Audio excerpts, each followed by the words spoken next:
জিম্বাবুয়ের বিপক্ষে মাঠে নামার আগে শেষ সময়ে প্রস্তুতি চলছে বাংলাদেশ দলের। সামনে বিশ্বকাপ থাকায় এই সিরিজ বেশ গুরুত্বপূর্ণ টাইগারদের জন্য।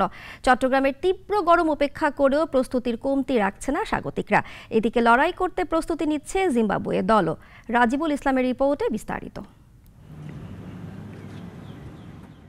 বৈশাখের মাটি চৌচির করা রোদের মধ্যে অনুশীলনে বাংলাদেশ দল।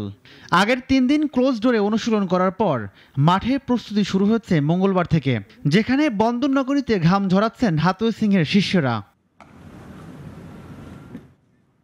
বাংলাদেশের পাশাপাশি প্রস্তুতি শুরু করেছে জিম্বাবুয়ে দলও। সিকান্দার রাজার নেতৃত্বে এবারের দলটার লক্ষ্য ভালো লড়াই করার। সিরিজের প্রথম 3টি ম্যাচ হবে চট্টগ্রামের জহুর আহমেদ চৌধুরী স্টেডিয়ামে, বাকি 2টি ম্যাচ হবে মিরপুরের শেরেবাংলা স্টেডিয়ামে। 3 মে সন্ধ্যা 6টায় মাঠে গড়াবে প্রথম টি-20। 5 মে দ্বিতীয় টি-20 ম্যাচটিও মাঠে গড়াবে একই সময়, তবে তৃতীয় ম্যাচ শুরু হবে বিকাল 3টায়।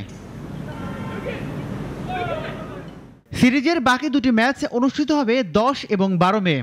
10 মের ম্যাচটি সন্ধ্যা 6টায় মাঠে গড়ালেও সিরিজের শেষ ম্যাচটি শুরু হবে সকাল 10টায়। এই সিরিজের পর যুক্তরাষ্ট্রে গিয়ে স্বাগতিকদের বিপক্ষে আরও একটি টি-20 সিরিজ খেলবে বাংলাদেশ দল। রাজিবুল ইসলাম, নাগরিক। একমাত্র ওয়ালটন এসি দিচ্ছে 1 বছরের রিপ্লেসমেন্ট গ্যারান্টি।